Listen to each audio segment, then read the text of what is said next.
They try to treat us real dummy-like. Fake news got the whole country like. How we letting politicians lie to us while we letting corporations program us. How we eating food that can cause cancer.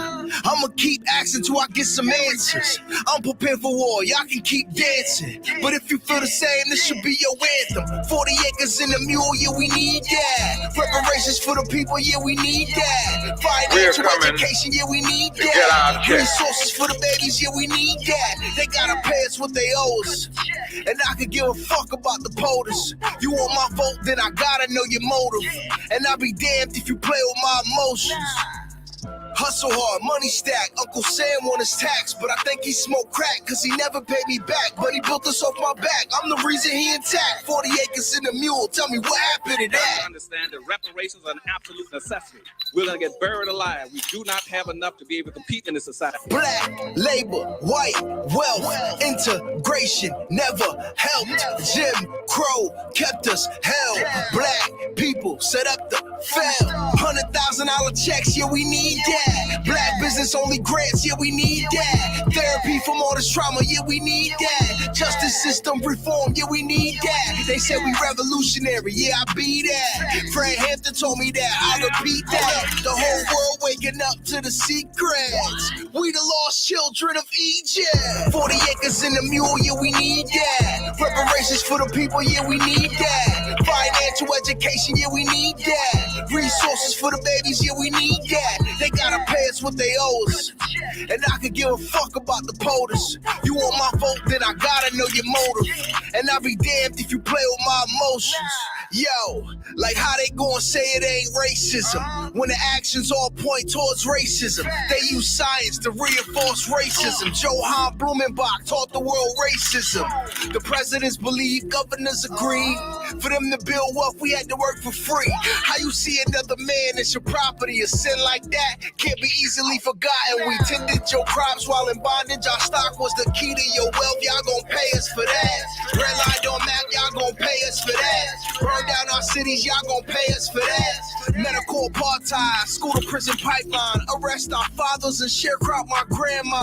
The list goes on, these are war crimes. So yo, cut that check, it be about time. 40 acres in a mule, yeah, we need that. Reparations for the people, yeah, we need that. Financial education, yeah, we need that. Resources for the babies, yeah, we need that. They gotta pay us what they owe us.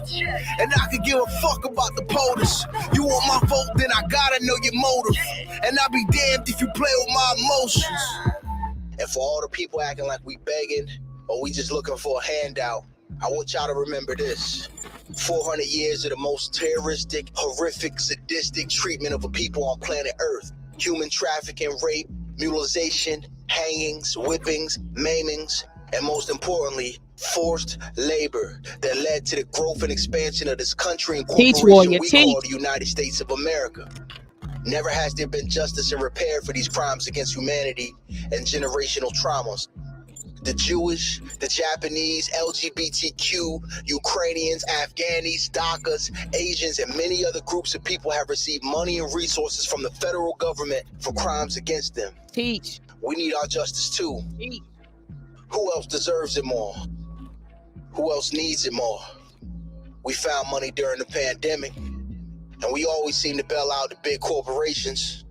It's time for y'all to pay us what you owe us. Cut the check. Cut the check. The 5 pillars of reparations according to international law. 1, compensation. Repeat after me. Compensation. 2, restitution. 3, rehabilitation. 4, satisfaction. And 5, guarantee of non-repetition. Clap it up for yourselves. Peace and love to everyone under the sound of my voice. Welcome to another powerful discussion with your sister, Dr. Maat. Family, thank you so much for tuning in. I see Brother Dante Ernest, CGW's in the building. Niso, the artist, is in the building. Our Queen Mother, a beautiful mind, she's in the building. Another Queen Mother, Virgo Venom, is in the building, family. Who else do we got? I see LaShawn Rush is in the building. Peace and love to you, LaShawn Rush. And is that this? Because I know two LaShawns. Is this the LaShawn who has your son in the UACI camp? Are you that LaShawn? Let me know in the chat. Peace and love to your brother Bruce Lee. And I see a Facebook user, but I don't see your name. You just said Queen. And I hope that you may be a queen, you may be a king. I don't know who's behind the name, but peace and love to you. I see Aman Isam. Peace and love to you. I see Jamila, a Queen Mother's in the building. She says, hey, Dr. Maat. So peace and love to everyone under the sound of my voice. I won't be before you long today, but I will be strong. I'm going to be talking about a number of topics that have gone viral on the internet. And sometimes, I'm a history buff, and you know that I'm a STEM person, right? And for those of you who don't know what STEM stands for, it's science, technology, engineering, and mathematics. So, aside from history and culture and STEM, you know that I like to talk about hot topics from time to time, right? And so I've been actually going a little hard with the current topics because, people are like, Dr. Maat, that history stuff is cool. You pushing culture, that's cool. You pushing STEM is cool. But, what about some of these topics that people are talking about online? Could you give us an African-centered perspective of what you see? Could you give us some of your wisdom? So I decided, family, to make sure that I took some time out, right, to address some of these things. And so anyway, family, tonight, I'm going to be talking about the Tulsa, Oklahoma case dismissed. The Tulsa, Oklahoma case dismissed. And family, I have to be 100 with you. And LaShawn Rush said, yes, yes. Yes, yes, yes. Peace and love to you. I see you. So LaShawn Rush, your son is in the UACI camp. Tell us in the chat how your son is loving, your son or your daughter is loving the chat, the camp. And also, LaShawn, did you get the laptop? So family, we sent out everyone who was a part of the UACI Summer STEM Camp. They received Chromebooks. They received microbits. LaShawn, let me know if you got it. And give us your feedback in the chat. I also see Kiara's in the building. Peace and love to you, Kiara. I see you, Queen. Peace and love. She says she's tuning in. So family, tonight I'm going to be talking about the Tulsa, Oklahoma case dismissed. Family. And I know you're like, Dr. Maat, your Johnny come lately. That was last week. Because you know how it is on the internet. It's news today. And then a couple of days later, there's no news. But what happened to us is big news, right? And it shouldn't be just swept under the rugs. Ashe? All right. So I'm going to be talking about that. I'm also going to be talking about, Dr. Mutulu Shakur. Mutulu Shakur, a lot of people are promoting him as the stepfather of Tupac Shakur, has passed at 72. But he was a warrior. He was a warrior for Black people. He was a political prisoner from the Black Power movement. Family, that the civil rights movement took place from 1955 to 1965, and then from 65 to 75 we had the Black Power movement. So tonight I have to give him his flowers, family. I got to give Mutulu Shakur his flowers tonight. And we're going to pull out a lyrical libation to him tonight, Ashe. But got to talk about him and his life. A lot of people are painting him as simply the stepfather of Tupac Shakur, but he was much, much more than that, much, much greater than that. And not minimizing him or saying there's anything wrong with being the stepfather of Tupac Shakur, but he was so much more than that. He was a Black activist. He was a warrior for Black people and stood up in a time, I'm telling you, family, where, Black people were getting the stuff beat out of them, right? Getting lynched, getting killed, getting false charges. COINTELPRO, you had to hide at COINTELPRO where they're putting these trumped up charges on you and locking you away. They gave that man 60 years, for alleged robbery. They were doing all kinds of stuff to the people that were, the Black activists, the Black Panther Party. And so anyway, family, we're going to be talking about that tonight. And then, family, I'm going to be talking about the sister, the truck driver sister. I forgot her name. I got to pull up the article, but I know that she was a truck driver and they called her a Houston influencer, and she got locked up in Dubai. She's detained in Dubai. I think they said she's been there for the past 3 or 4 months for raising her voice. And so anyway, family, I'm going to tackle all of those topics. But before I do, family, I got to show you this quick video. It's less than 1 minute long. Got to show you this video because I want you to sign your son up for this training camp before we get off of this live. So let me share my screen with you, family. Let me share my screen with you. All right, and let me start this video from the beginning. Here we go, family. Here we go. I say who we say Asafo, who we. Your role is to become like a customer. You must be prepared. You're going to do some push-ups. You are going to do some push-ups this entire week. You're going to do some running this entire week. You're going to learn, you're going to have some fun, you're going to do some self-defense this entire week. You're going to learn some survival things this entire week. and what I witnessed was men pouring into our future men, because iron sharpens iron. Ashe? It's going to be a packed week, 9 to 5.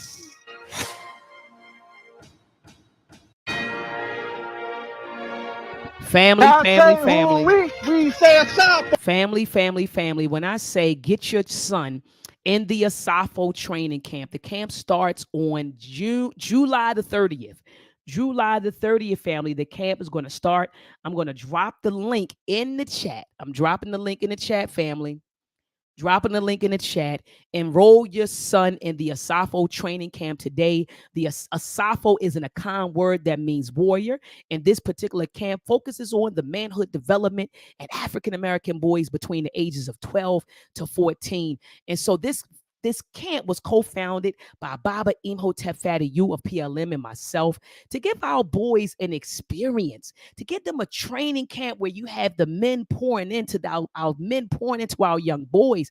And so every day, family, they are involved in PT. Well, first of all, ancestral veneration as soon as they get there. So they pour libation, they do exercise in family. And then we focus on four core areas: character development, physical fitness, self-defense, and critical thinking, family. I'm telling you, then at the end of the camp, it's only 7 days. At the end of the camp, they have a graduation day where the community pours into these young boys and gives them words of wisdom and gives them the encouragement and the motivation just to go out here in society and accomplish good things, but also to be good men, to be excellent men, to be warriors. And so anyway, family, this camp is free. Dr. Maat is not asking for any money. Baba Imhotep is not asking for any money.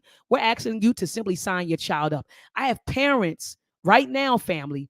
Parents right now are coming from around the country to come to this camp. All you got to do is post up with your child. I know you said, Dr. Maat, you're saying it's so simple. All you got to do is come post up in Baltimore for 1 week. Just 1 week.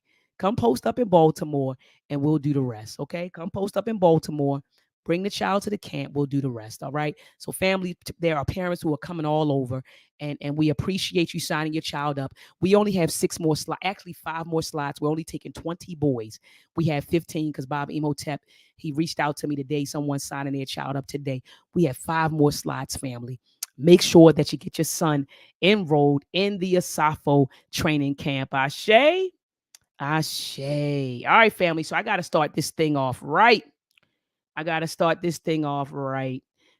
Hold on. Let me get this song, man. This is a lyrical libation, man. Pouring out a little lyrical libation, man, to Mutulu Shakur, man. He passed, I think at least about 2 weeks ago. Could you tell me in the chat exactly when he passed? But I know he made his transition, family. He made his transition. He went home to what we call the Orun or the duet, or some people may say heaven, or some people may say the ancestral realm. So he's gone on to become, an ancestor who's no longer here. Because if you look at the word ancestor is just one who precedes, right? It's your predecessor. So technically, an ancestor can be a living person. I know we always, when we say ancestor, we typically, say it in the context of someone transitioning. Hold on, family. Where's my folder? Okay, here it is. Here it is, family. I was looking for something, but usually we say that in the context of someone transitioning. But anyway, an ancestor could be someone who precedes you. It could be a predecessor, but in this case, he's become an ancestor who has transitioned to the ancestral realm.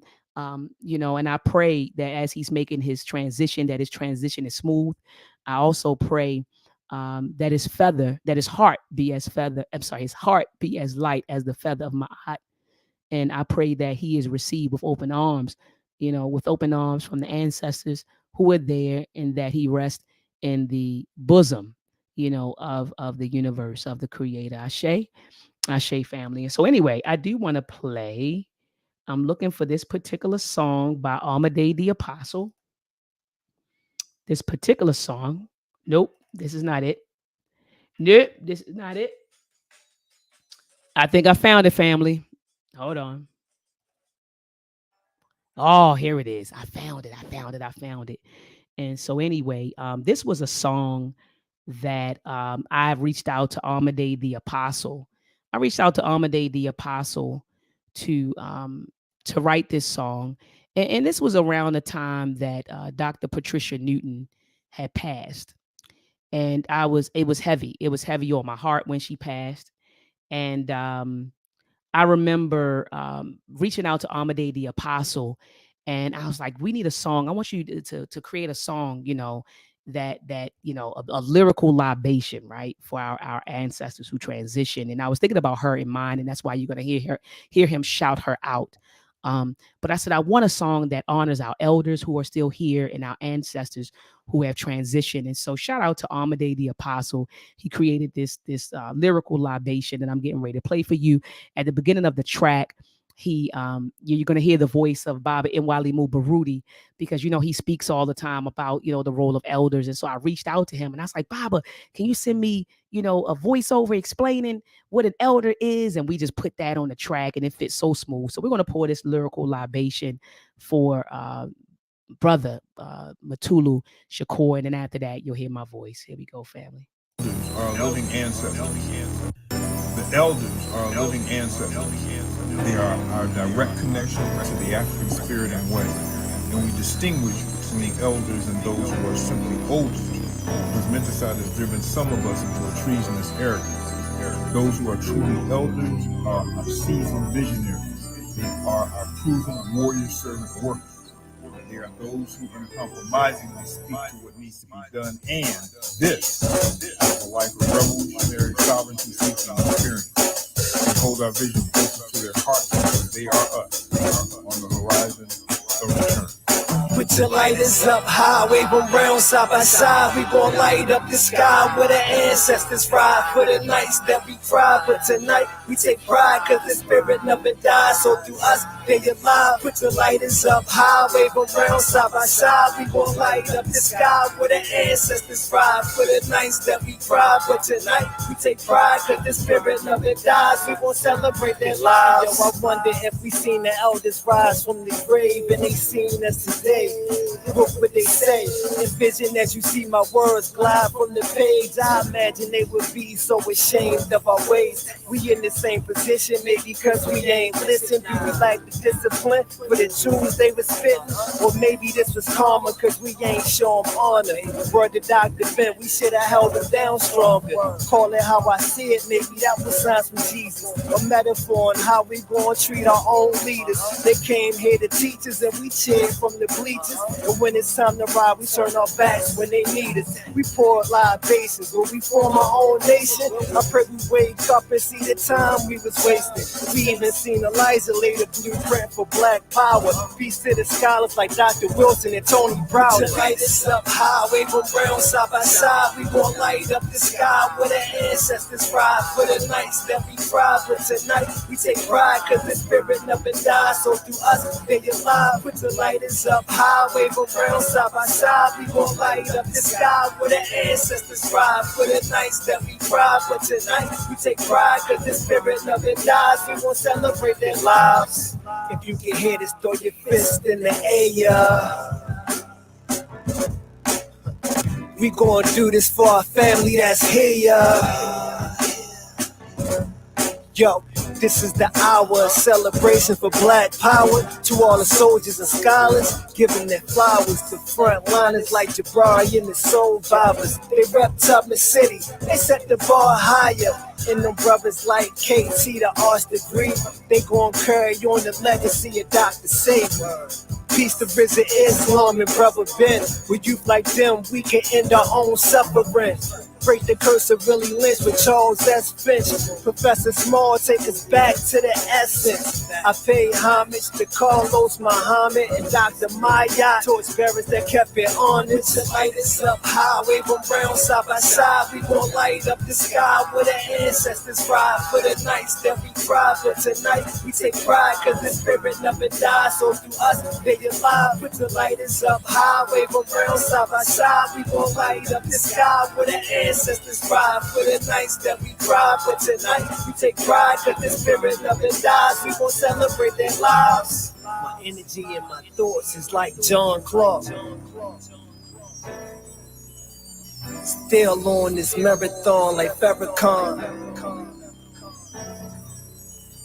I got an army of riders taught by Elijah. time we start this evolution. Patricia Newton. Lyrical libations. Rest in power, Dr. Mutulu Shakur, Mr. Mutulu Shakur, political prisoner, freedom fighter, black activist, warrior. We love you. We appreciate you. We will forever speak your name. Ashe. Ashe. All right, family. So anyway, I'm getting ready to bring on my brother, my big brother, Brother Knowledge Born Allah. Peace and love to you, Brother Knowledge Born Allah. How are you doing, warrior? Black African Power, can you hear me okay? Black African Power Warrior. I hear you perfectly fine. I hear you It's perfectly always an fine. honor and a privilege to be in your presence. I love that song. I love that song. And I love you. I'll start there. You I love understand? I you love too. you I love you too. for remaining steadfast in a time where we've seen so many on our journeys start and never finish. Come on. Come on. You know, start and never finish, falter, pilfer, malign, in every kind of possible way to distort our honorable legacy, the Mm-hmm. legacy of our ancestors, the legacy of our elders, the legacy of our peer group, and more especially the forgotten ones that you always hone in on, Dr. Maat, our youth. You know, Mm. it's a beauty and the honor and the privilege to see an African warrior queen mother Mm. stand in the way that you stand, regardless to the personal injury and adversity that you face, Mm. as a spirit of transformation. As a spirit of transformation. I think you be so focused on the task and what's next and building and going that you don't see the living legacy that is you in our presence and in our midst. You give everybody their flowers. You take care of our elders on every kind of level, and Mm. you still remain steadfast with our special interest group, our youth, Ashe. our tomorrow people, our ancestors return as we call them, in Ashe. word, but never really in our follow through. Ashe. You take time with them. You are a representation of the village in the marketplace, active in the minds of practicality, you Ashe. know. So I want to give you your love, your honor, and your respect for continuing to hold a space for our ancestors honorably, regardless of what you may be going through or whatever the case may be. So I wanted to start there No, before we got it. no, I appreciate, like, I'm sitting here just taking it all in. Like, I appreciate your words, and I know that you mean what you say. And I appreciate you pouring into me. You know how sometimes, Brother Knowledge Born, you pour so much into folks. Sometimes you need people to pour into you. And so I'm just taking it in. Usually I'm like, no, no, no. But like, I'm just like, yes, like fill my cup. Like, thank you so much, for filling my Reciprocity is real. for filling my cup. And I just Yes. appreciate you. And I also, look, let me fill your cup.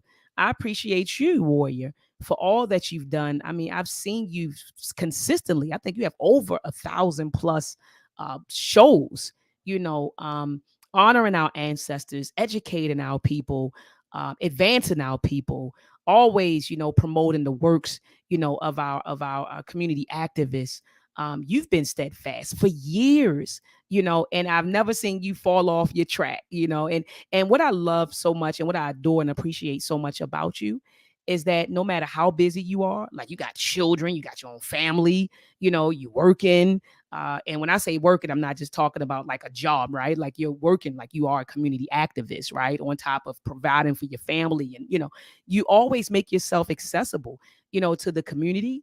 And even to me, I reach out to you, hey brother, can you come on and say a few words with me? And you're like, okay, sure. And like, you have like a whole platform going on, but you'll still take time out. If I call you, you're right there.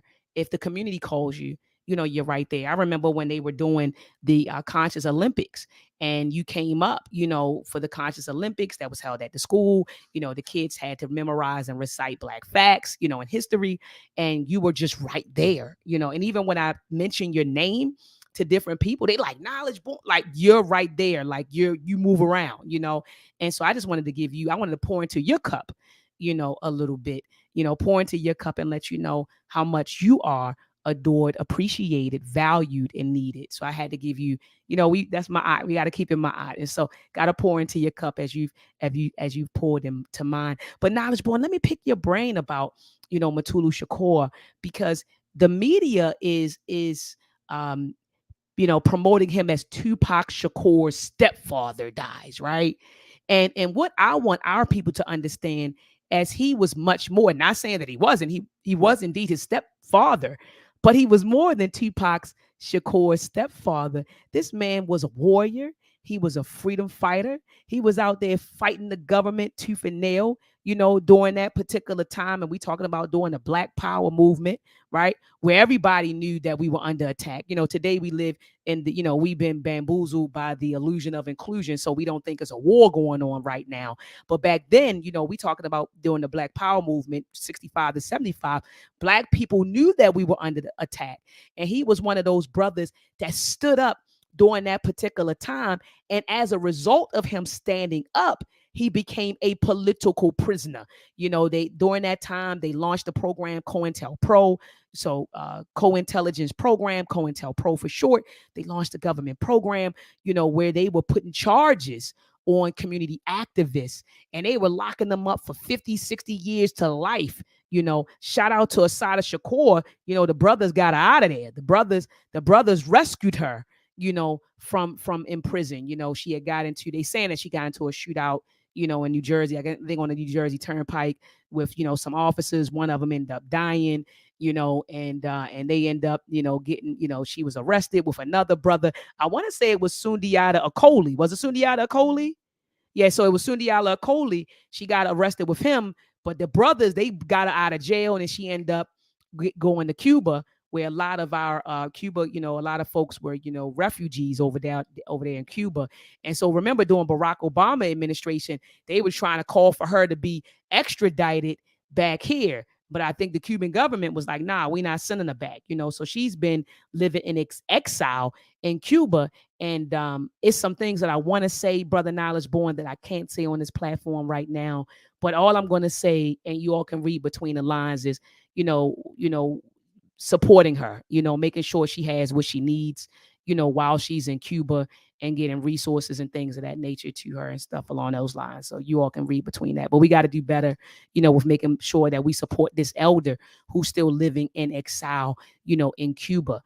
And so anyway, Brother Knowledge Born, I just wanted to pick your brain about, Brother Mutulu Shakur. Was he just Tupac's stepfather? Because when you look at the headlines, Knowledge, look at this, Knowledge Born. When you look at the headlines, it's rest in power, Mutulu Shakur, Tupac's stepfather. I do like that they put, renowned activist, right? And he was, or we say he is, because we speak of our ancestors in present tense, right? Not past tense, but he was much more than Tupac's stepfather. What are your thoughts, Brother Knowledge Born, when you heard about the passing of Mutulu Shakur? Well, it weighed very heavy on my heart, and I went through it. So, despite our inclination towards an African center, we know losing a loved one in the physical sense, gaining an ancestor in the spiritual sense. Teach. There's a space in between where the living are living and everyone's living. We come from living traditions. Our traditions are alive. Our ancestors are alive. We come from life-affirming culture.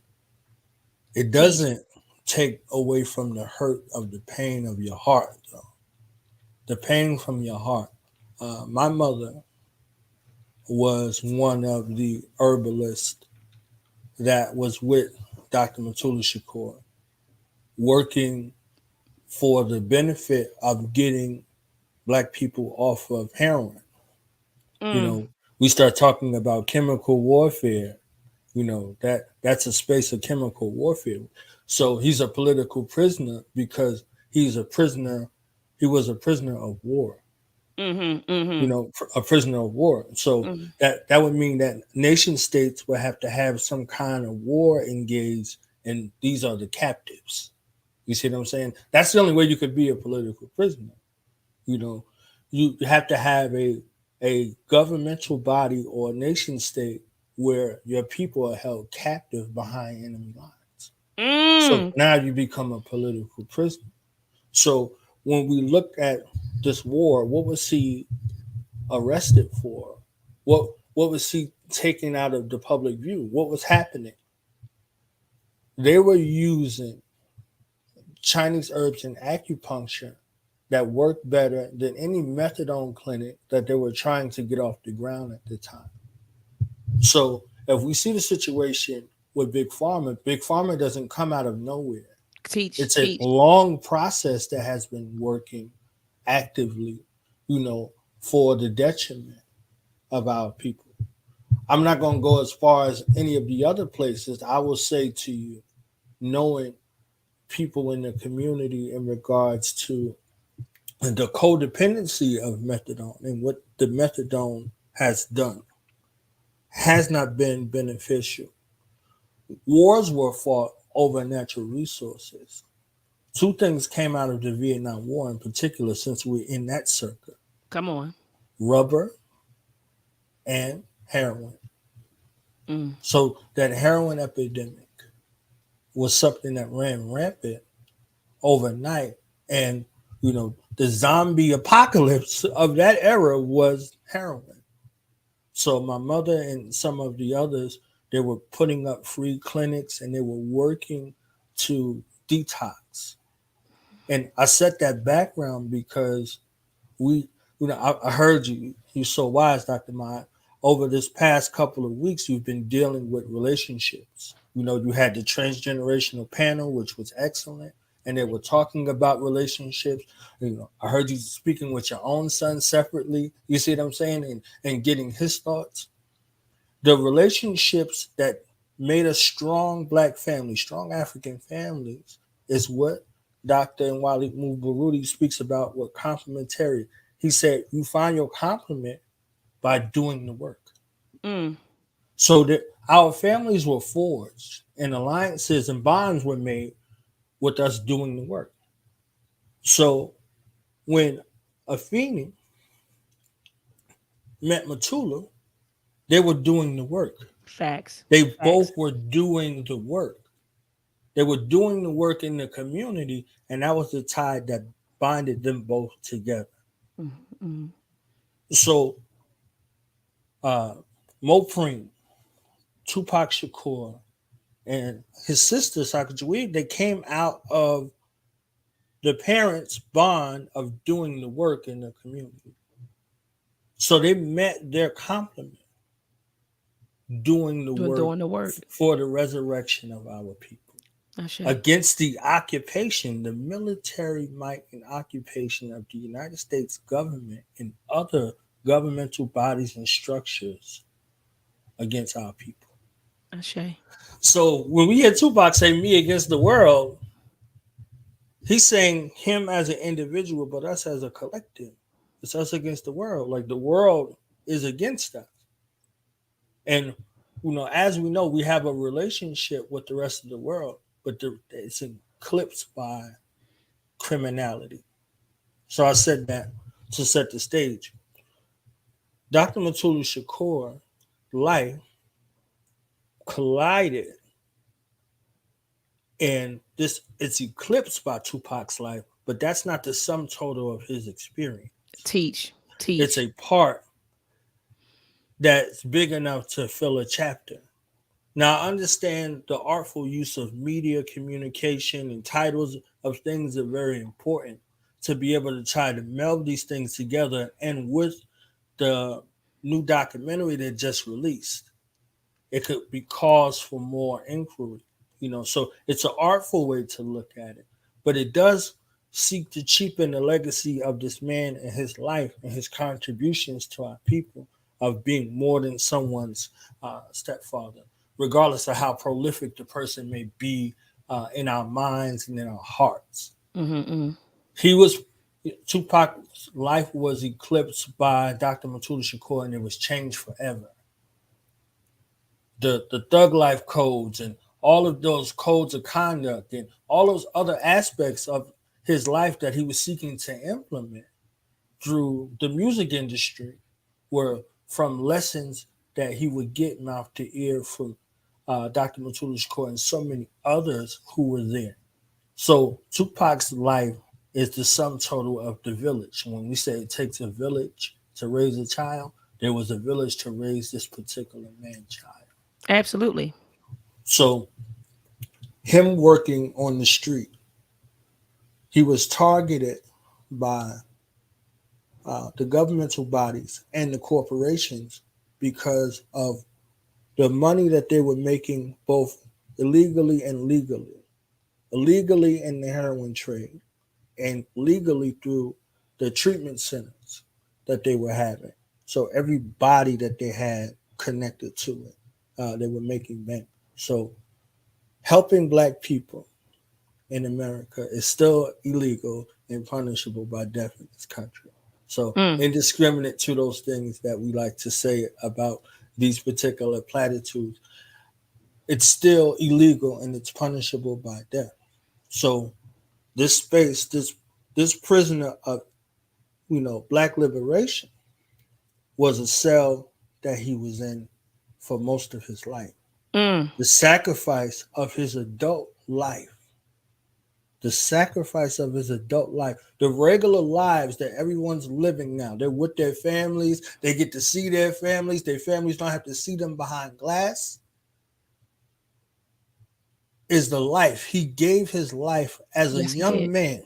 Yes, he did. He gave his life as a young man close to 4 decades of his life. 37 years, teach. Of his life to be eclipsed by a headline to say this. This is something that we have to remember. And did he stop? Did he say, because I'm behind, I'm further behind enemy lines, because we all behind enemy lines. Facts. I'm gonna stop doing what I'm doing. No. He was doing what he was doing until the end of his life in the physical world. Facts. With his health ailing, with the torture tactics that was used, how many times he was railroaded, he was given a presidential pardon and not released, and continuously subjected to all types of mental, emotional, and spiritual torture. This is the cost when you stand up. This is what's associated with standing up, So this is a life that was well spent. But Dr. Maat, sometimes we got to be honest. Like, are we prepared for the price? Is it worth the cost? You look at your life. You know what you've been through in your own personal life. When you can't just give us information. You understand what I'm saying? Absolutely. The backbiting, the slander, the foolishness, the character assassination, like all of it. And this is from people who look like you. Come on. You see what I'm saying? People who look like you. People who might have tried to stand next to you. Oh, this is our sister, and blah, blah, blah. You understand what I'm saying? Like, all of these modalities right there from seeking to bring information to our children, better communities. We have proper information. We have right guidance. This is what you was bombarded with, personally. Come on, I know. Right. So think about what this meant if you was short stopping. Like we could use the street vernacular. If you came on the block and started short stopping money, the criminals looked at the criminal as if he was committing criminal activity and he was looking for the restoration of the black family. I didn't even, and then Knowledge Born, I didn't even think about that when you talked about, and I'm looking at Kira's, I'm looking at her comment when she said he used acupuncture method against heroin instead of more synthetic forms of treatment. I didn't even think about what he went through on the flip side. Like you said, he upset the government, yes. But then, like you said, the dope pushers in the community, he upset them too, because now you're getting people well and you taking money out our pockets. And so I didn't even think about the backlash that he received from the dope pushers or the dope dealers in our community. I didn't even, until you just said it, I didn't think about that part. You know what I mean? That was powerful. It's an international conflict as well. Mm. So this stuff was coming from South Central America and as far as Vietnam. So when Dr. John Henry Clark, peace and blessings be upon that righteous African warrior mindset, we don't have no friends. Out the world benefits from us being in the condition and state that we're in. Right. And their relationship with us is criminality and exploitation. Criminality first, exploitation second. Mm. There's no place on the planet that doesn't have a link to the degradation and devastation of Black people in this country. Mm. No place. There's no place. And we as Pan-African as we come, and Africa has a stake in our detriment in this country through criminality. There's no place on the planet that we can point to that's not responsible for some sort of detriment through criminality in regards to Black people in particular in this country. So that's something that we have to be real with and something that we have to recognize. Well, let me go here because I do want to move forward with the next topic. Let me go here. Just really quickly, quick response. He was arrested, they said, for robbery. Was that a trumped up charge? Was he set up? But I know that is now circulating on the internet that he was convicted for robbery. What are your thoughts on that? Well, he took responsibility for that. So he said he took responsibility. So he was involved in a robbery. Yes. Okay. Okay. I'll say that our connection to a lot of there's one scene in that first Black Panther, the beginning scene, the very first scene. They were casing the bank in that first scene. They were casing the bank to get Njobu's wife out of prison. Mm-hmm. And it was so critical that they showed that scene because many of our freedom fighters were liberating funds from banks and other type of situations to fund liberation efforts in America and West Africa. So he went. Okay. So he was literally robbing Peter to pay Paul. He was literally doing that. Okay. There's a connection, there. Okay, so there was so he really was. He wasn't wrongfully convicted. Like he really did complete. So do you think that the 60 years was excessive? So he may have been, I don't know if anybody died during the robbery or what. I got to go back and read up on the case. But do you think that the 60 years was excessive? Was anybody murdered or killed as a result of the robbery? Well, that information, I mean, we got a counterintelligence, program that's there working. So we won't know the real facts. Yeah, that's what Kira just said. She just said, look, she said those federal archives made it so the truth of COINTELPRO wouldn't be released until the death of those of that reign. Wow. So she said 2025 is coming and they will soon start to come to light. And I think when it does, Brother Knowledge Born, we're going to be finding out a lot of things. I think what actually happened to Malcolm X, because I know there's a lot of, back and forth, with the Nation of Islam. You got folks, in the African Synod community. They're like, they're pointing fingers at the Nation of Islam. The Nation of Islam is like, no, it wasn't us. It was NYPD. And it was also the government. You get what I'm saying? And those two people, the Black guys who were involved in it, they were, FBI. I think Dr. Wesley Muhammad refers to them as FBI or CIA plants or assets, he says.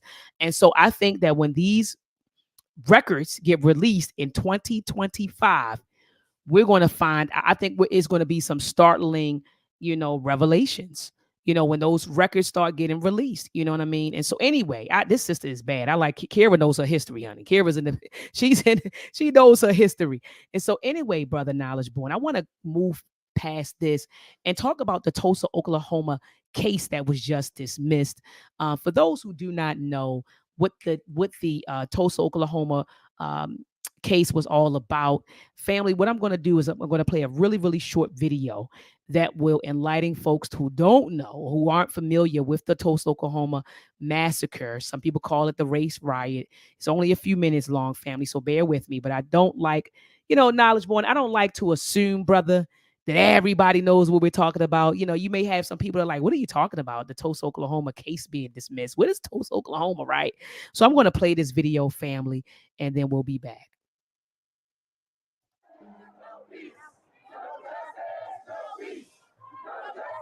After unarmed father Terrence Crutcher was shot and killed by police, hundreds protested here in Tulsa. What many didn't know is that nearly 100 years ago, on these very streets on which they were marching, hundreds of African Americans were killed in one of the darkest chapters of Tulsa's and America's history. A lot of folks around here used to whisper about it over the decades, but nobody, black nor white, wanted to talk about it. And that history was being forgotten.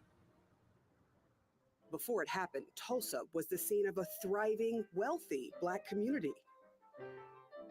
Black Wall Street was the most prosperous black-owned business district in 1921. This was Black Wall Street. There were hundreds of black-owned businesses, everything from banks to pharmacies to the doctor's office. And black folks were making really good money. There were even 2 movie theaters, all black-owned and operated. Segregation was in full effect. We heard that there was a gentleman who owned a plane. Is that true? Simon Berry was a pilot and owned his own plane. Black folks were rich here, basically. They lived very good lives. Many of them, yes. Yes, which caused some envy and anger among white people who commented, how dare those Negroes have a grand piano in their house and I don't have a piano in my house. 1921 rolls around. What happens? Some type of confrontation between blacks and whites was inevitable because of the racial climate at that time, because of the presence of the Ku Klux Klan in almost every aspect of our society. But on this particular day, May 31st, 1921, a young black male named Dick Rowland, who worked as a shoe shine boy in downtown Tulsa, went into the Drexel building where he had been given permission to get water and use the restroom. There was a white girl named Sarah Page who was an elevator operator. And Dick Rowland every day would go into the elevator with Sarah Page. On this particular day, after the elevator doors closed and Sarah Page and Dick Rowland were alone in the elevator, a few moments later, there was a scream. The elevator doors opened. Dick Rowland ran and was later arrested, and Sarah Page initially claimed that she had been assaulted. Brown says Page never pressed charges, but authorities did, and the damage was done. By the end of the day, the rumor mill said Page had been raped. As word spread, angry whites were determined that they were going to take matters into their own hands. A large crowd of white residents gathered at the courthouse. They demanded Dick Rowland be lynched. How did the black community respond to that demand to lynch this young man? They were willing to risk their lives. They knew that they would be risking their lives to help defend Dick Rowland. And thousands of whites gathered in front of the courthouse. A white man approached a black man with a gun. He said, "What are you going to do with that gun?" He said, "I'm going to use it if I have to." The 2 men argued. There was a struggle over the gun. It fired. The white resident was shot. All hell broke loose. Blacks retreated to the Greenwood district where they set up a barrier at the railroad tracks and were able for a short time to keep whites from invading their community. But because they were so outnumbered and outgunned, whites eventually broke through the railroad tracks and invaded what was home to Black Wall Street, the Greenwood district. This was the result. 35 city blocks of the black neighborhood burned to the ground. Historical photos show black residents shot dead in the streets. The historical account is that at least 300 people were killed. I need to stop this. So, Jason, I just sent you the link, man. Come on in here, click this link and get in here and get this work. You talking about Tulsa, isn't murder a crime with no... Oh, okay. All right. My bad. My bad, Jason. Look, brother, Knowledge Born, I was getting ready to go and I had to reread. He said, Tulsa, isn't murder a crime with no statute of limitations? Look, I was getting ready to go in, but I kind of, you just kind of read through the comments. And I was like, well, what? So I'm going off. My bad, Jason. I said, Tulsa isn't murder. So I'm going off. Then what do you call what happened to the people? My bad, Jason. I had to reread. Had to reread what you wrote. That rifle was out, boy, and the That sword was ready. Oh, the Woo. sword was ready. I was like, what you like, what you call, but my bad, Jason. My bad, brother Jason. Ignore my comments, brother. Here we go. Here we go. Were children that were here that had been armed by their parents, that had been told that they could come down to Greenwood and shoot and kill an innocent person. Those are the same people that we grew up with in our communities, that were a part of our society. How many Black people lost their lives? There's really no way of knowing exactly how many people lost their lives, potentially thousands of innocent men, women, and children. What is worse, survivors say they remember death not just in the streets, but raining down from the sky. Many of our race riot survivors have commented that they remembered seeing planes flying overhead, dropping bombs, dropping nitroglycerin bombs. Mrs. Hazel Smith Jones is believed to be the last living survivor in Tulsa. She's 97 years old. My daddy wasn't at home, just the kids and mama. They came and got us. Was it white people from the city? And got us to fairground. And we was there for about 2 or 3 days. To the fairgrounds. And my dad didn't know where we were. Did your family want to leave? My mother, with all this stuff going on, she thought it might have been safer with them taking us out there and live with more people. Everyone called it a race riot. The opinion piece in the newspaper condoned it, calling Greenwood Niggertown. Do you consider it a riot? No, ma'am. It was really murder. It was a massacre. My grandmother was awakened at night and just told to run. Just get up and run. And they ran. She was only 9. They ran for days. She got mixed up from her family and lost in the chicken coop. Calling it a riot was convenient for a city run by whites. There's no statute of limitations for murder, but there is for a riot. For the Black victims, it was devastating. They never received any type of justice for losing their loved ones, for losing their homes and the businesses that they worked so hard for, that they built from the ground up. Every insurance claim from the Greenwood neighborhood was denied. The claims totaled about $2.7 million. Black Wall Street did recover, but never to its former glory. Do you think life is better for Black folks in America now? Yeah. Some places, yes, some places, some places not. If there was any clearer sign that change in race relations has happened to this community, this was it. During a march for a Black father slain by a police officer, half of those marching were Black and the other half white, all marching in unison, saying Black lives matter. But there are stark reminders of the racism that continues to thrive in some people's hearts. So the marching and the worrying continues. All right, family. Every time I see, just stories, you know what I mean, videos about the Tulsa Massacre, because let's call it what it is. It wasn't a riot. It was I agree with her. It was murder. It was a massacre, right? Some people could qualify this as a mass shooting, right? Because they were just going around shooting people, right? And not only were the whites going around shooting people, the government was involved in this. There were airplanes flying over their head, shooting at them. The government was involved in the Tulsa Massacre, right? And I know that Tulsa, a lot of people say, I know a Tulsa, I know there were a lot of Black communities, thriving, self-sufficient Black communities that were destroyed by white economic envy, as Dr. Mervo would say. White economic envy.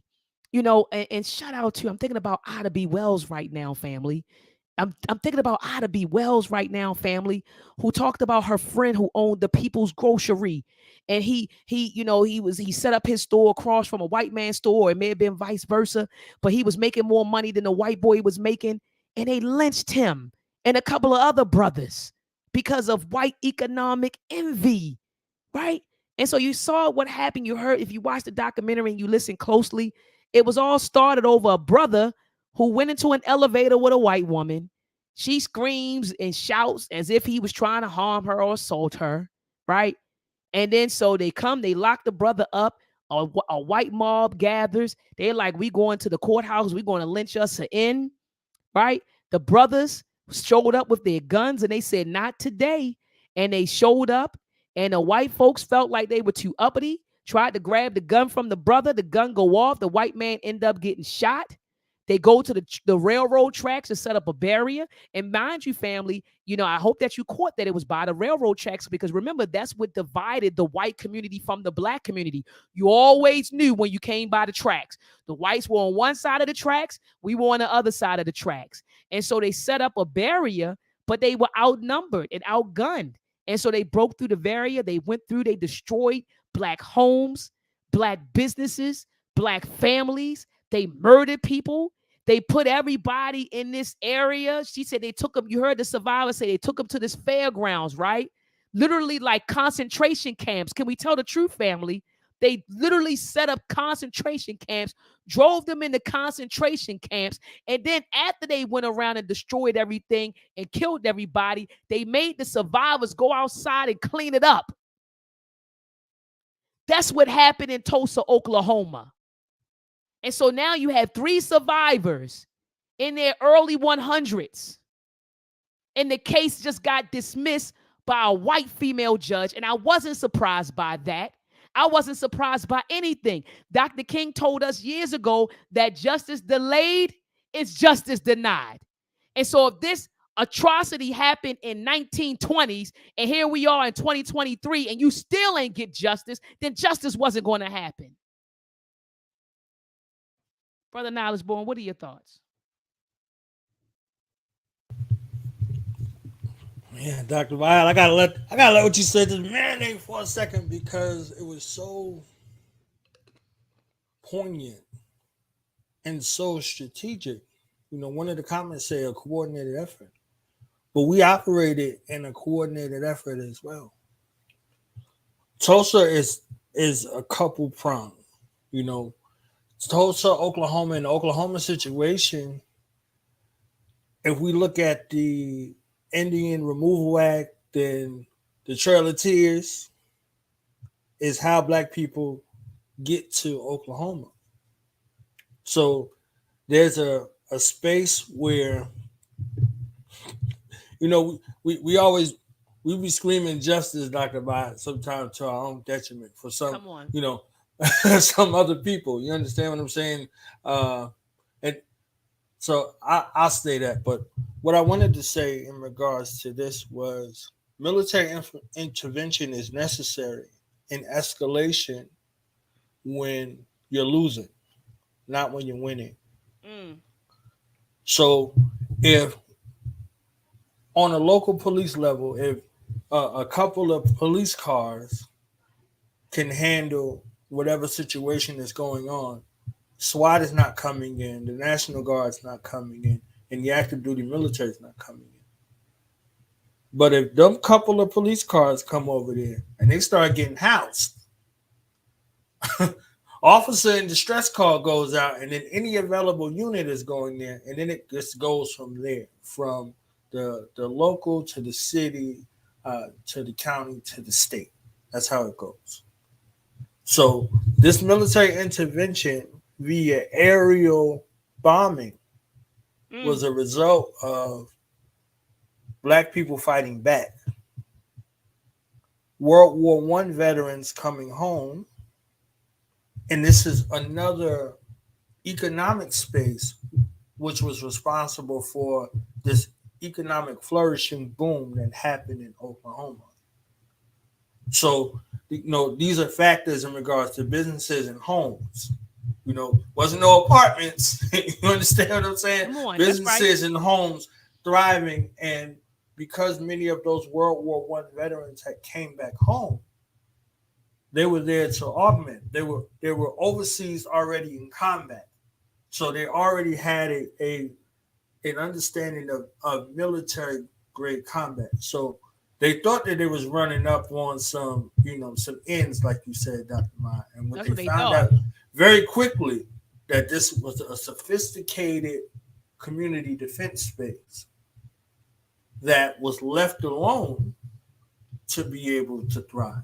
So the fighting force that was mounted there had to get some help in order to deal with this particular rebellion.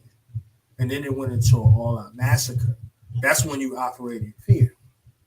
So when you brought up the concentration camp, I was thinking about that earlier, going over this particular topic, because that's, you know, double folded too. So the space that they gathered them in was similar to a concentration camp, but what they're seeking to do because of that atrocity is to make this a tourist attraction for people to come see, so the city continues to benefit from the revenue of the massacre.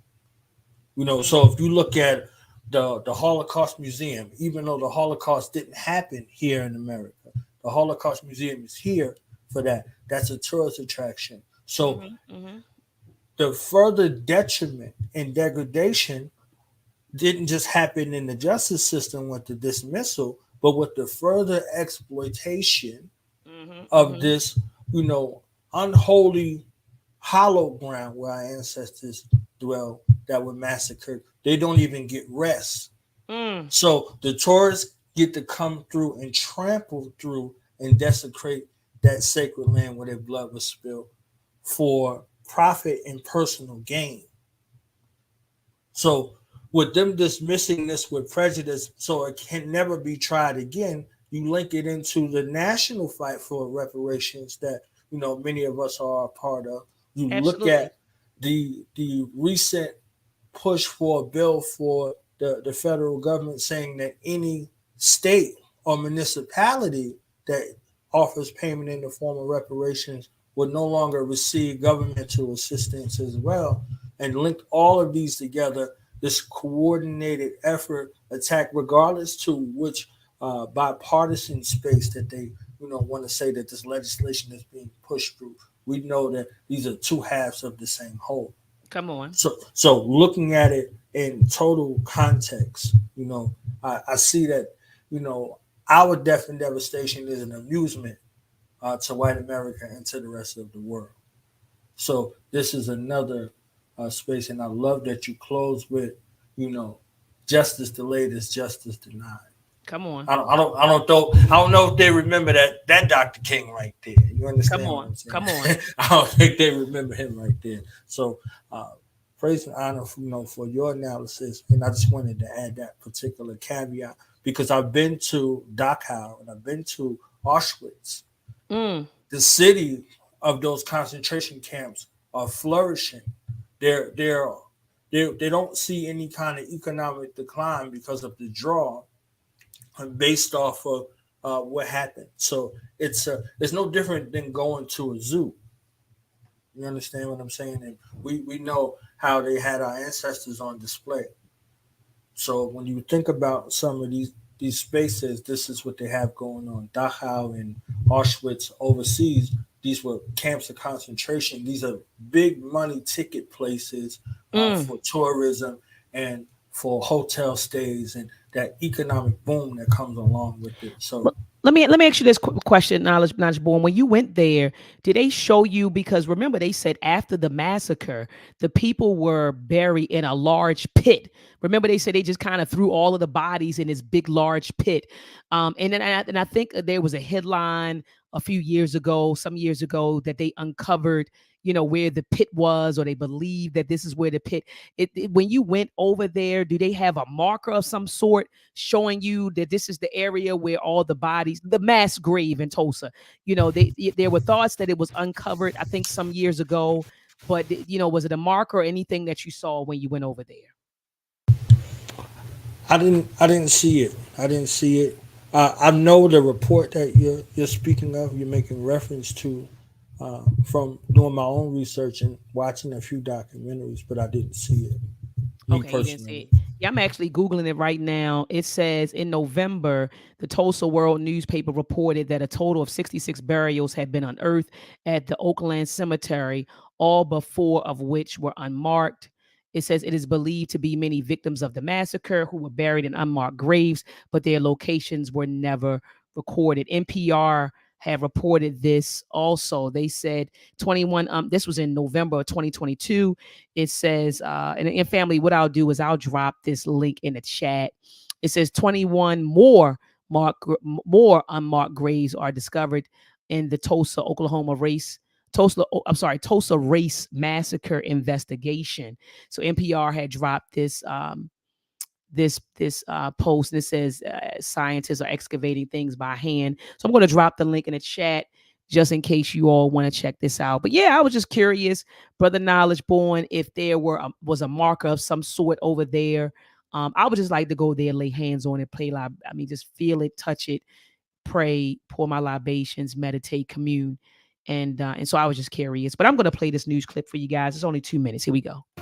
First at 10 o'clock, what's next now that a Tulsa County judge has dismissed a lawsuit against the city and other groups over the 1921 race massacre? Thanks for joining us tonight. I'm Lori Fulbright. And I'm Craig Day. News on 6's Chin Doan is live with a response from both sides. Chin?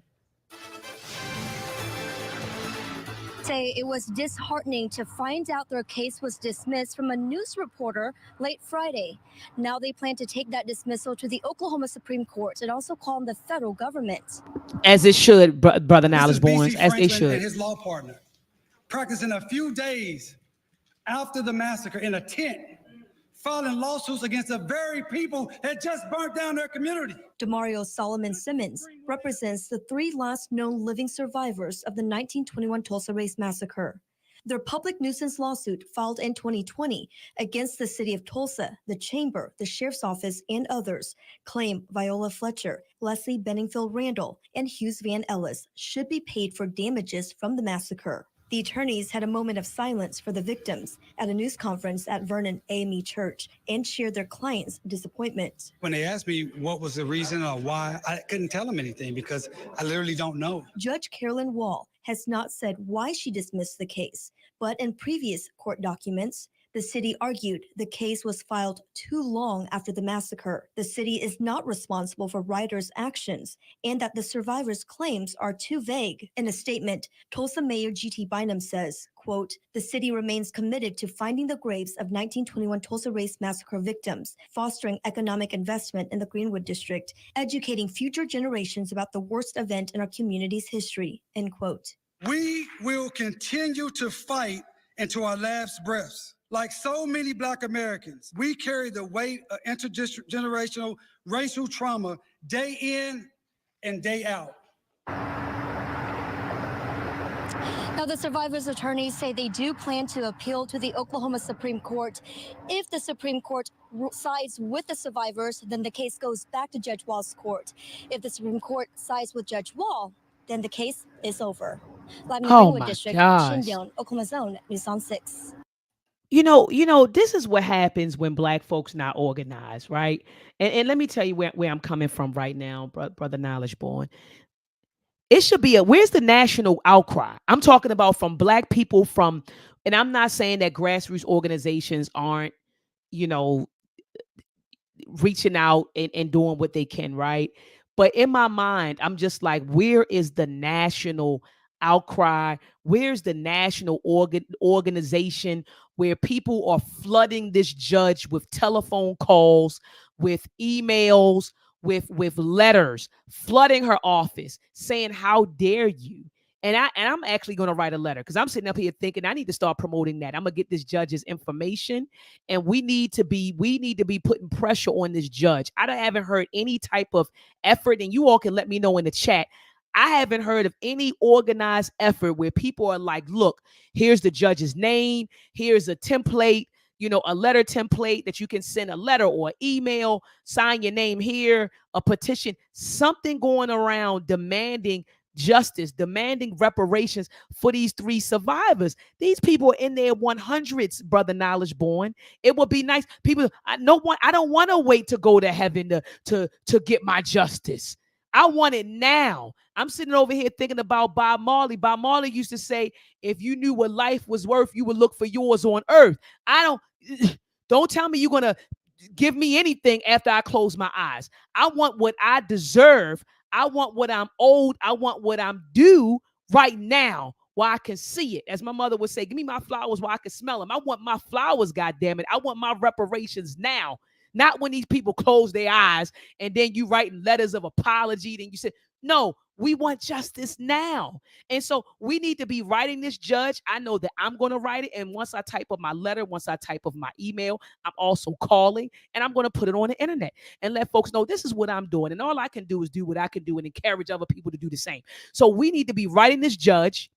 We need to be writing the judge. We need to be emailing. We need to be writing letters. We need to be calling and letting her know that her and did you hear how they said she didn't even tell him why she dismissed it? Did you catch that part, Brother Knowledge Born? She didn't even give him a reason. The daggone attorney sitting there saying, I couldn't even give them a reason because I didn't know why she dismissed it. This is the country we live in. You know, it takes me back to that ruling, the Dred Scott case. It takes me back there when that judge said that the black man doesn't have when the black man doesn't have any rights that the white man is bound to respect. It went my mind when that judge dismissed. When the judge dismissed the Tulsa, Oklahoma case, I started thinking about the Dred Scott case where that white, I don't know if it was a Supreme Court justice, but I know he was a white justice, and he said that the black man has no rights that the white man is bound to respect. She telling you that I ain't even got to give you a damn reason. I'm just dismissing the case. Brother Knowledge Born, what are your thoughts, brother? With prejudice. And then the appeal process, that's money. You know, this motion to appeal, like this is a money grab in a situation that is what further damage. When we heard from these elders, when you listen to their accounts, they're still plagued with the post-traumatic stress disorder. They still hear airplanes, these elders. This is how they had to spend all of their life, not an aspect of their life. There were young people that had to witness the horror and then live through all of the horror directly and indirectly of Black life in America for the last 100 years. I believe one of them was 109, 107, 104 years old. So this is their entire life has been plagued by this tragedy and have to relive it every year. You know, like that kind of damage right there. You know, we know Rosewood, we know Wilmington, we know many of the other places that were plagued in regards to this. You know, even with the Move 9 in Philadelphia. You see what I'm saying? So all of these things being intertwined, but in particular, this case right here is a travesty. It's a travesty, but it's not something that's unpredictable in regards to that. You see what I'm saying? So the gall of saying, but that's one part. The other part I wanted to say very quickly, Dr. Maat, was emotionalism is not going to get anything done. Emotionalism isn't going to get anything done.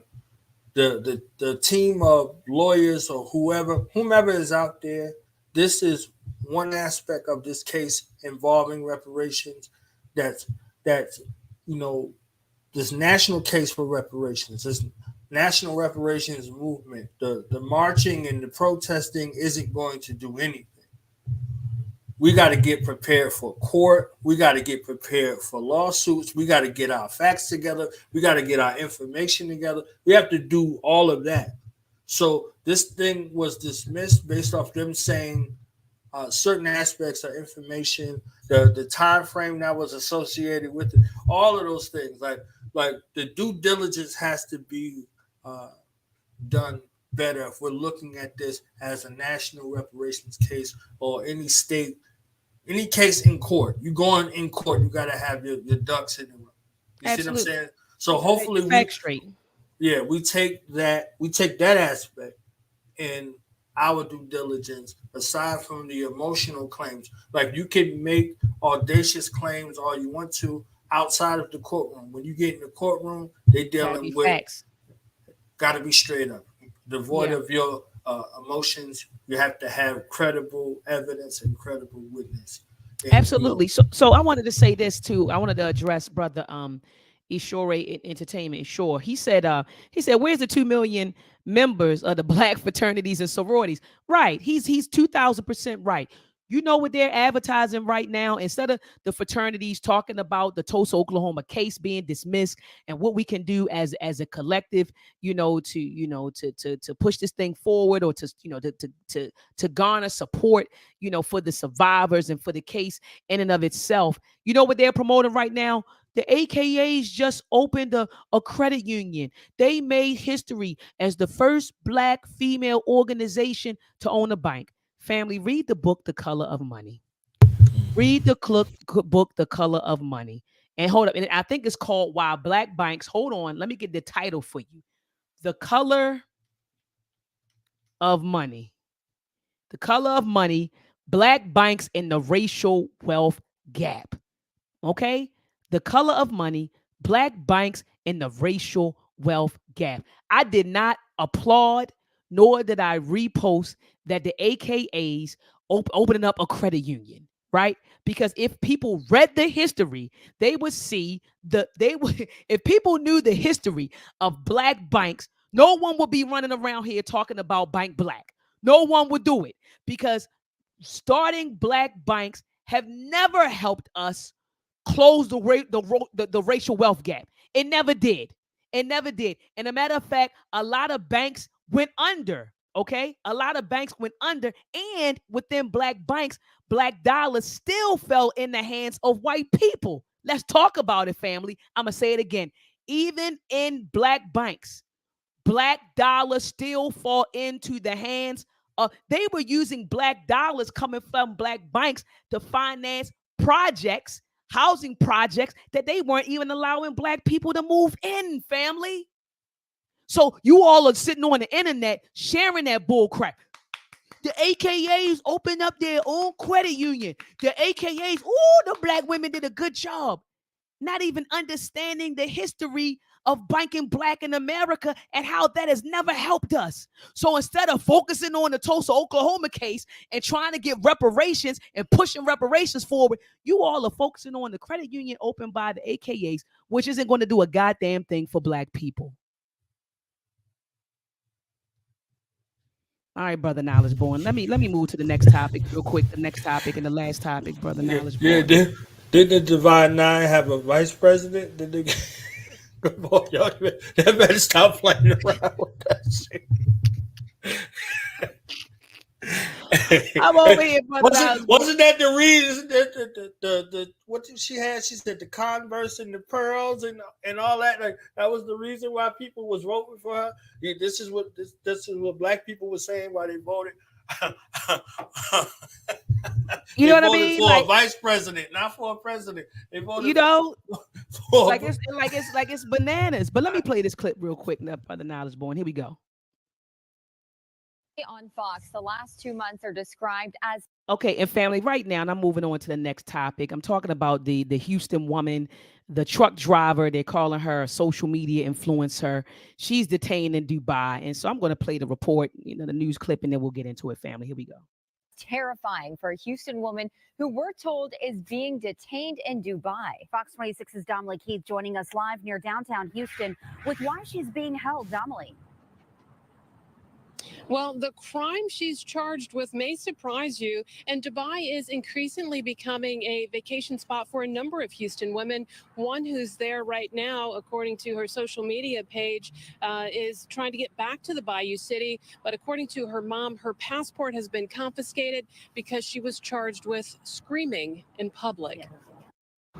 It also could result in prison time. So it's very scary. The trip turned terrifying for Tiara Young Allen when her mom says she was a passenger in a friend's rental car and they got into an accident there in Dubai. Tina Baxter says when her daughter went to the company to retrieve her ID, credit card, and other items left in the rental, Baxter says it did not go well. She found out that she could only receive those items if she paid an undisclosed amount of money. She dealt with a very aggressive individual, a young man there who was screaming at her. Baxter says her 29-year-old daughter ultimately yelled back at the rental car agent, she says, resulting in her being charged for screaming there in Dubai. And so she is in jail for one reason and one reason alone. She raised her voice. In that country, a female is not even allowed to raise her voice. If she raises her voice, it's punishable by jail time. It's been very emotional. There are some days I stay up all night crying. They have a strict law system that is really based on theocracy. This website warns, quote, laws and customs are very different, so be aware of your actions to ensure they don't offend while in United Arab Emirates. Now, after Baxter says her daughter was charged with screaming in Dubai, her passport has been taken, and the American social media influencer who works as a truck driver can't leave the UAE, according to her mom. And her mom says she's been placed under a travel ban pending the outcome of the investigation. It's very frightening. The longer she's been there, the more reality has started to kick in. In our opinion, she did not commit a crime. Don't punish women for doing the same thing a man can do in Dubai. It's not fair and it's not right. Now, the 29-year-old does now have an attorney there in Dubai, and her mom says she's told that she could face jail time because there is surveillance video of her screaming. Now, we have reached out to the U.S. and the UAE embassies. Will government officials step in and give her assistance? I'm still awaiting responses. Reporting live near downtown Houston, I'm Damalie Keith, Fox 26 News.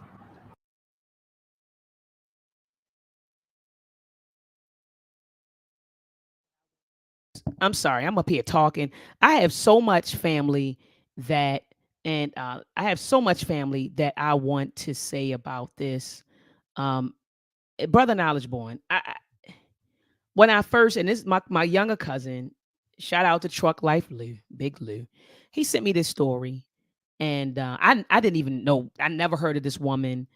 I didn't know that she was a social media influencer. I didn't know she had a lot of followers. She's a female truck driver, shows off her body and stuff like that, and drives trucks and posts about it. And so that was her claim to fame. And okay, fine, get your money how you get it. I'm not hating, but I said years ago when you had brothers and sisters running over there to Dubai, and taking pictures and acting like they doing something. And let me say this. First of all, the only reason why you had brothers and sisters running to Dubai is because the celebrities were promoting Dubai. You had the Smiths. Will Smith would take pictures in Dubai. You had a lot of celebrities, Beyonce, Jay-Z. A lot of the celebrities were going to Dubai and they were shopping in Dubai. And you know how this society is. It's not just black society. It's not just white society. American society emulates celebrities. So before you know it, regular Joe Smo, Pookie and Ray Ray, Quisha and all of them from around the way, everybody was using their damn refund checks that they got during tax season and flying to Dubai, you know what I mean? And taking their college refund checks and flying to Dubai just to take a picture and go online and stunt and come back, and they're broke. And so a lot of this stuff was happening. And I remember when I saw brothers and sisters flocking to Dubai, I said, well, wait, first of all, that's an Arab spot. You get what I'm saying? That's the Arabs run that. That's their land. And do people really understand the history between us and Arabs? As you said earlier, Brother Knowledge Born, you said we have no friends. And you quoted our beloved ancestor, Dr. Nana John Henry Clark, and he said we have no friends. We don't. So I'm looking at black folks and I said, God, daggone, just menticide. Why are you running to a country or to a place, to a city, whatever, that is run by Arabs? And we know the Arabs don't fool with us. Even today, I knew a sister, Brother Knowledge Born, who lived in Dubai for 2 years. She said they treat black women like crap. She said they treat black people like crap. She said that you still have enslavement right in Dubai. She said where you got black men, women, and children working in sweatshops for Arabs. She said you got literally modern day slavery happening in Dubai, and you got our dumbasses over here in America wanting to run over there to Dubai. Make that make sense. So you got modern day slavery happening in Dubai, right? where brothers and sisters are working in sweatshops. You got some women I heard are being held against their will. And this is coming from a sister who lived there.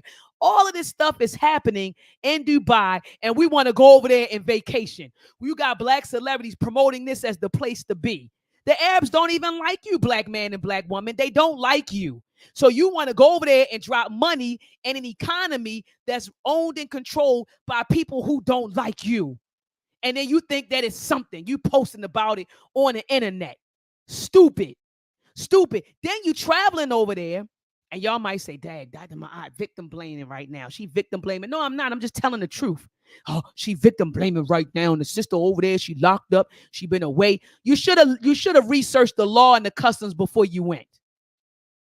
It's right on the internet.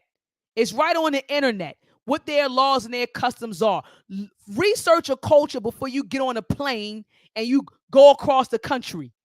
Research the culture, research the laws, research the customs before you get on a plane. You paying thousands of dollars to go over there. You don't even know you don't even know anything about the environment that you're in. And now you want to come cry and you on the news, well, the man it wasn't a crime. It ain't this. You can't tell those people what's a crime and what's not a crime in their country. That's their country. That's their laws. Those are their customs. That's the way they get down over there. How y'all over here in the United States talking about what they should be doing over there? That's their rules. Whether you like it or not, that's their culture. Whether you like it or not, those are their customs, whether you like it or not. Do your research. Do your due diligence before you carry your ass over there. Go ahead, Brother Knowledge Born. You have the floor. You said everything that I could say and then some. You see what I'm saying? Like, and then we can't have it both ways. How could we want a governmental intervention? Either we with this place or we not with this place. You see what I'm saying? Like, that's the only thing that I could add. You know, Cornell on the TV, snotting and boogering. You see what I'm saying? Like, wait a minute. Like, where do you stand? You see what I'm saying? Like, so it's like this is the convoluted space that we're operating in. You know, so do we want justice, or is this place unjust for us, or is it situational? Or are we going to that Chris Rock turn that everybody throwing around, selective outrage? Are we outraged over here and then begging for help over here? Are we citizens of this place? Are we not citizens? Are we prisoners of war? Like, all of these things happen. We have to know our implications in regards to how we're seen and viewed around the world.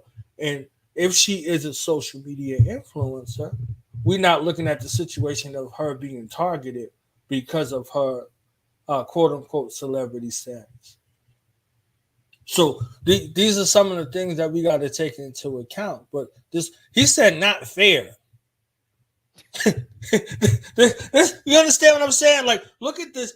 He's on the TV, you know, as a guy who's supposed to be a Muslim. He understands how Arab culture's influence over the Islamic religion and how it moves in the world.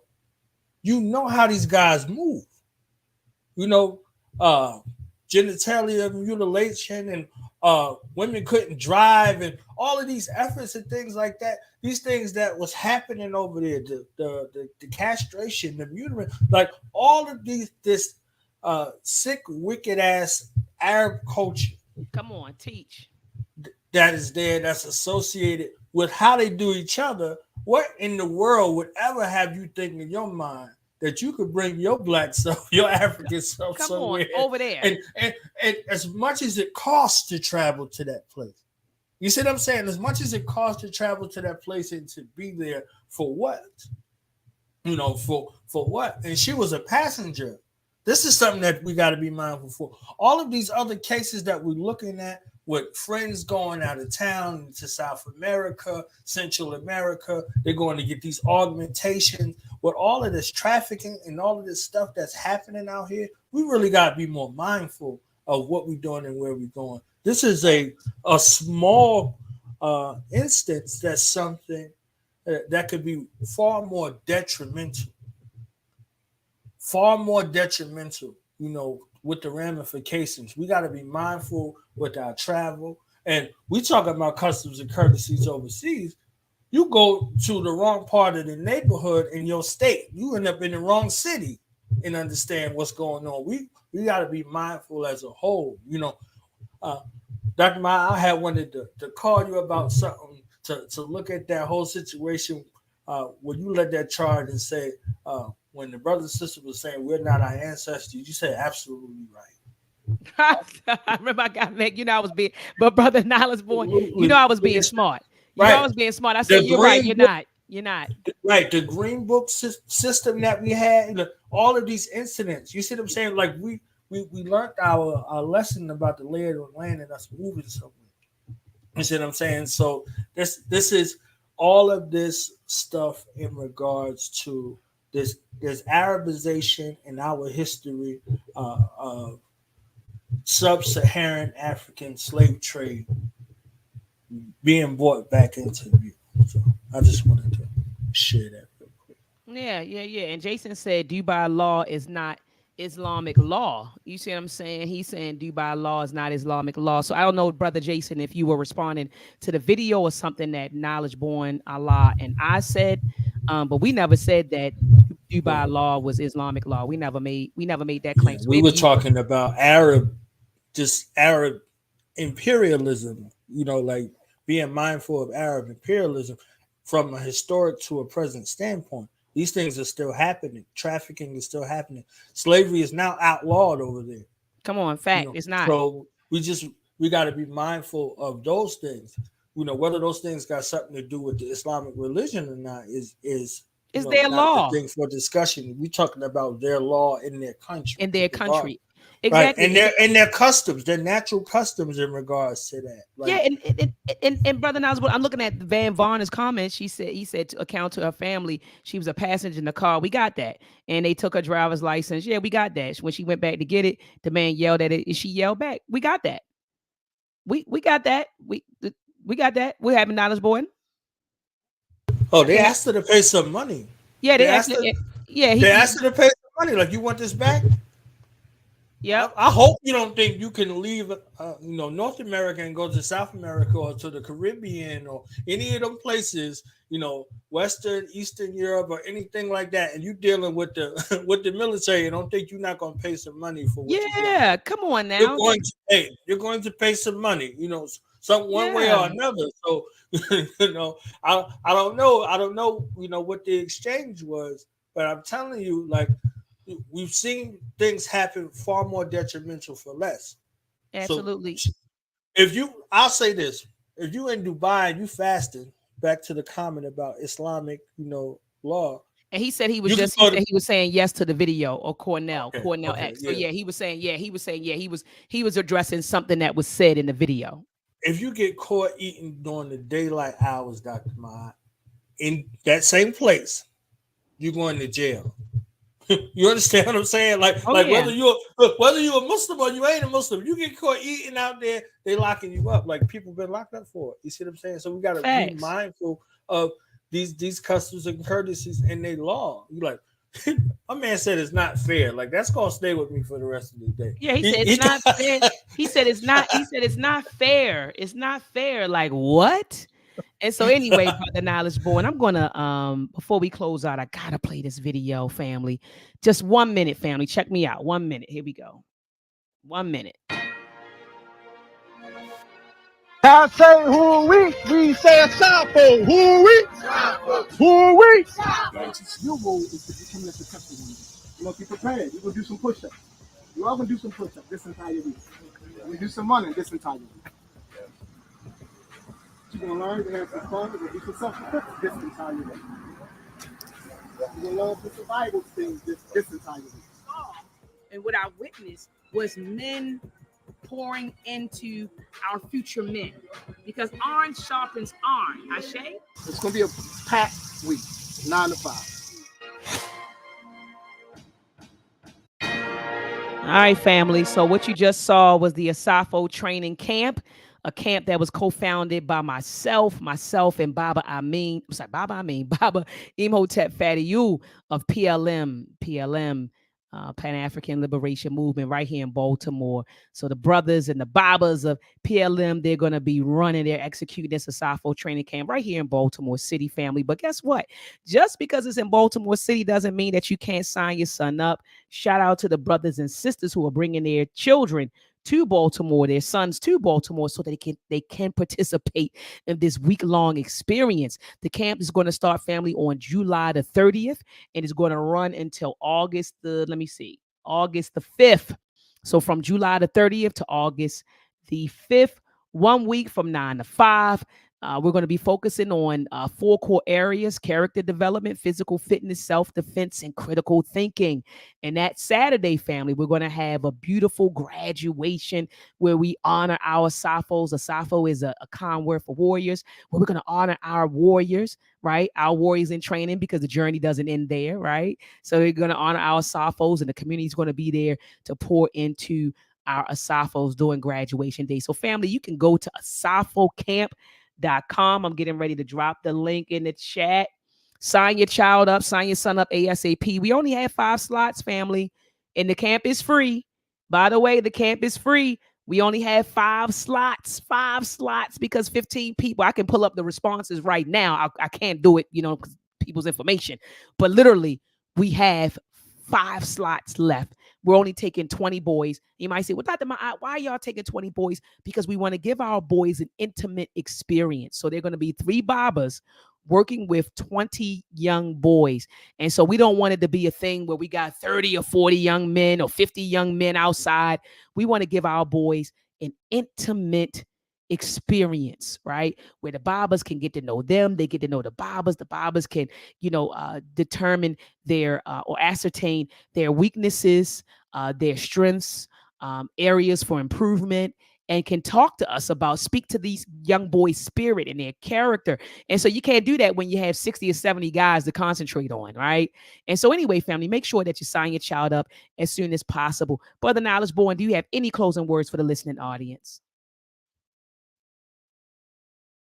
Yeah, and I think that if you're there and you don't make this cut, I think if you a black man, woman, or child, and you want to augment this in your area, you should try to make your way there to try to get the curriculum to see if you could get a train-the-trainer type of situation. I think that's something that y'all should offer and market to some adults that, the next summer coming around, however it goes, build into,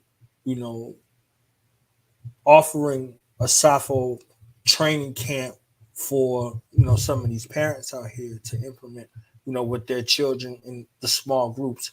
I love the idea that it's small so it can be custom and, people can do this in their area. I think that's very impactful with all of the things that approach and, mess with a young black mind over the summer. This rites of passage is very critical. Very, very critical. And I just wanted to give you your love and your honor and your flowers for your continuous effort, your tireless effort, and sometimes your thankless effort. But you can see by the chat, they love you over here. You understand? I love them. I love my chat. Continuing speaking truth to power and speaking life and giving us that critical analysis, whether it's comfortable for us or not. And aside from that, everything that you're doing in an academic space for those young minds, I see them children, they light up around you, and you're bringing the best out of them, the best possible outcome for their lives. You have your hand on their lives, in their lives. And those young people, this is a reminder of why there were so many teachers when we were coming up from our communities. You stand as an ambassador for those young people are going to want to help and influence and shape young black lives based on your tutelage. So I want to give you that honor and respect and love that you do.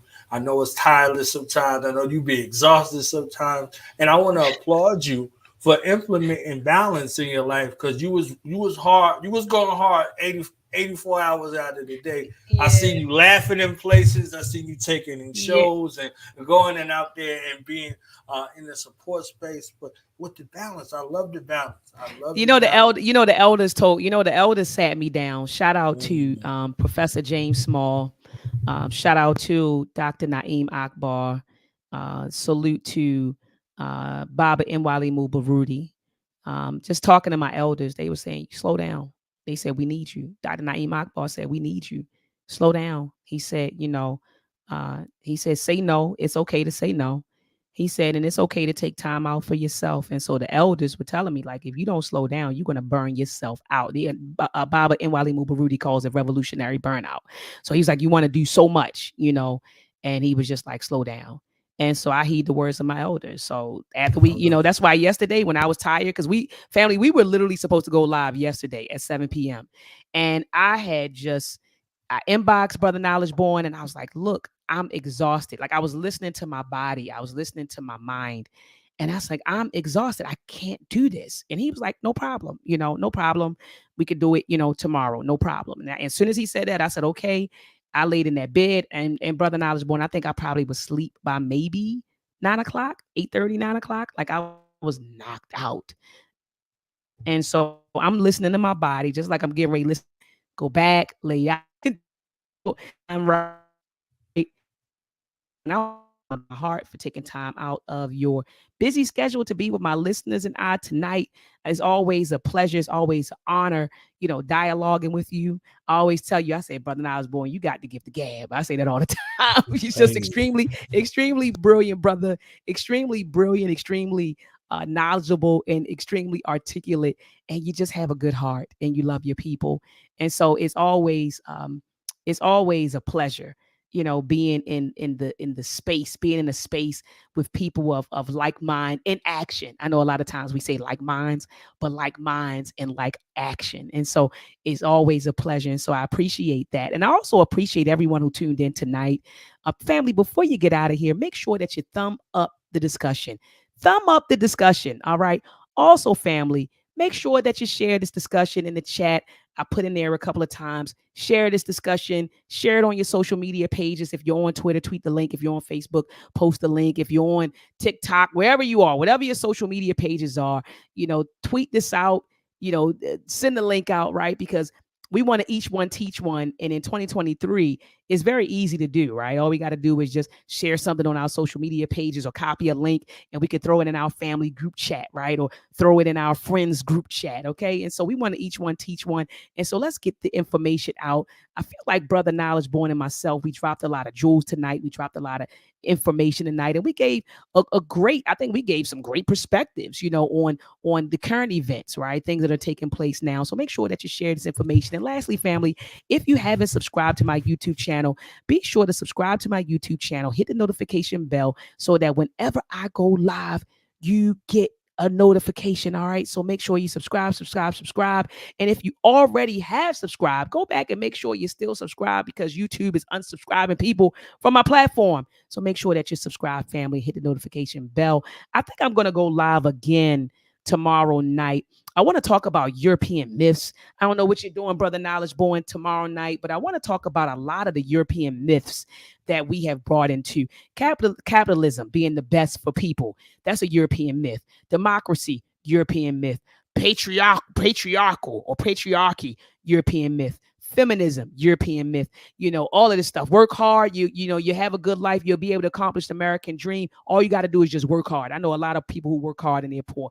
European myth. There's a lot of European myths that we have brought into. And not only did we brought into them and believed them, we started teaching these European myths to our damn children. And so anyway, I think that it would be powerful to have a discussion entitled Exploding the European Myths. Where did Dr. Maat get that title from? I'm thinking about Anthony T. Browder. Shout out to Bob Anthony T. Browder in his book, From the Browder File, Exploding the Myths from the Browder Files. And so I'm going to call it Exploding the European Myths. And so, Brother Knowledge Born, if you're not doing anything tomorrow, I'll just shoot you the link. And if you have time to hop on at 7 p.m., make sure you hop on. Did you want to say one more thing before we close out? Definitely. I want to get with you to be a part of this documentary that I'm doing, entitled Why We Start still calling ourselves the N word and the B word in 2023. Let's do it. It's very, very critical. You know, I'm gonna have to shoot up there and see you in person. I got to sit down, get the camera, get that together. And you know, I want to tailor, you know, some of the thoughts. I want to get some of the thoughts together. What you call yourself is something very self-determining. Come on, it's determining to your future. And I think one of the detriments of how we view ourselves and see ourselves is surrounded by what we call ourselves. You know, I heard all of the justifications in the world for the last 30 years or so. So, you know, it's time to hit the road with the camera and, you know, with the book. So this will be a book and a documentary. So I'm working on a few. And let's do it. Let's do it. I'm there. Like you said, you bring the camera. We can sit back and kick it. And just go ham, because I got a lot to say, you know, about both of those words. And I'm with you. I didn't heard all the justifications and excuses and all of that. And so I agree with you. You know, we need to talk about, you know, words and words having power, right? And talk about the importance of words, the importance of definition, and how they create reality, right? And how reality impacts consciousness. So anyway, come on, brother Knowledge Born. Don't start, because you and I start going going in that synergy, that energy. So we're going to save that for another time. But I'm definitely, just let me know, brother Knowledge Born, I'm here. Okay. All right. Thank you, Dr. Maat. Hey, thank you. Peace to you, warrior. Black and African power to you and your pristine audience. I love y'all all. Hey, we love you too. Peace and love to you. All right, family. So that was the brother Knowledge Born. Allah, he slid through. I appreciate that brother who slid through. That's my guy. But shout out to brother Knowledge Born alive. Shout out to everybody under the sound of my voice. The folks who are watching live, the folks who will be watching in the archive. Peace and love to you. I'll see you tomorrow at 7 p.m. Eastern Standard Time. They try to treat us real dummy-like. Fake news got the whole country like. How we letting politicians lie to us? Why we letting corporations program us? How we eating food that can cause cancer? I'ma keep asking till I get some answers. I'm prepared for war, y'all can keep dancing. But if you feel the same, this should be your anthem. 40 acres in a mule, yeah, we need that. Reparations for the people, yeah, we need that. Financial education, yeah, we need that. Resources for the babies, yeah, we need that. They gotta pay us what they owe us. And I could give a fuck about the POTUS. You want my vote, then I gotta know your motive. And I'll be damned if you play with my emotions. Hustle hard, money stack. Uncle Sam want his tax, but I think he smoked crack, cause he never paid me back. But he built this off my back. I'm the reason he intact. 40 acres in a mule. Tell me what happened to that. I understand that reparations are an absolute necessity. We're gonna get buried alive. We do not have enough to be able to compete in this society. Black, labor, white, wealth, integration never helped. Jim Crow kept us held. Black people set up the fail. $100,000 checks, yeah, we need that. Black business only grants, yeah, we need that. Therapy from all this trauma, yeah, we need that. Justice system reform, yeah, we need that. They said we revolutionary, yeah, I be that. Fred Hampton told me that, I repeat that. The whole world waking up to the secrets. We the lost children of Egypt. 40 acres in a mule, yeah, we need that. Reparations for the people, yeah, we need that. Financial education, yeah, we need that. Resources for the babies, yeah, we need that. They gotta pay us what they owe us. And I could give a fuck about the POTUS. You want my vote, then I gotta know your motive. And I'll be damned if you play with my emotions. Yo, like how they gonna say it ain't racism when the actions all point towards racism. They use science to reinforce racism. Johann Blumenbach taught the world racism. The presidents believe, governors agree. For them to build wealth, we had to work for free. How you see another man as your property, a sin like that can't be easily forgotten. We tended your crops while in bondage. Our stock was the key to your wealth. Y'all gon' pay us for that. Red line don't map, y'all gon' pay us for that. Burn down our cities, y'all gon' pay us for that. Medical apartheid, school to prison pipeline. Arrest our fathers and sharecrop my grandma. The list goes on, these are war crimes. So yo, cut that check, it be about time. 40 acres horses and the mule, yeah, we need that. Reparations for the people, yeah, we need that. Financial education, yeah, we need that. Resources for the babies, yeah, we need that. They gotta pay us what they owe us.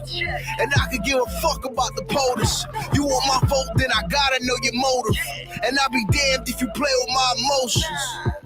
And for all the people acting like we begging or we just looking for a handout, I want y'all to remember this. 400 years of the most terroristic, horrific, sadistic treatment of a people on planet Earth. He's teaching, human family. Trafficking, rape, mutilization, hangings, whippings, maimings, and most importantly, forced labor that led to the growth and expansion of this country and corporation we call the United States of America. Never has there been justice and repair for these crimes against humanity and generational traumas. The Jewish, the Japanese, LGBTQ, Ukrainians, Afghanis, Dakas, Asians, and many other groups of people have received money and resources from the federal government for crimes against them. We need our justice too. Teach. Who else deserves it more? Who else needs it more? We found money during the pandemic, and we always seem to bail out the big corporations. It's time for y'all to pay us what you owe us. Cut the check. Cut the check. The 5 pillars of reparations according to international law. 1, compensation. Repeat after me. Compensation. 2, restitution. 3, rehabilitation. 4, satisfaction. And 5, guarantee of non-repetition. Clap it up for yourselves.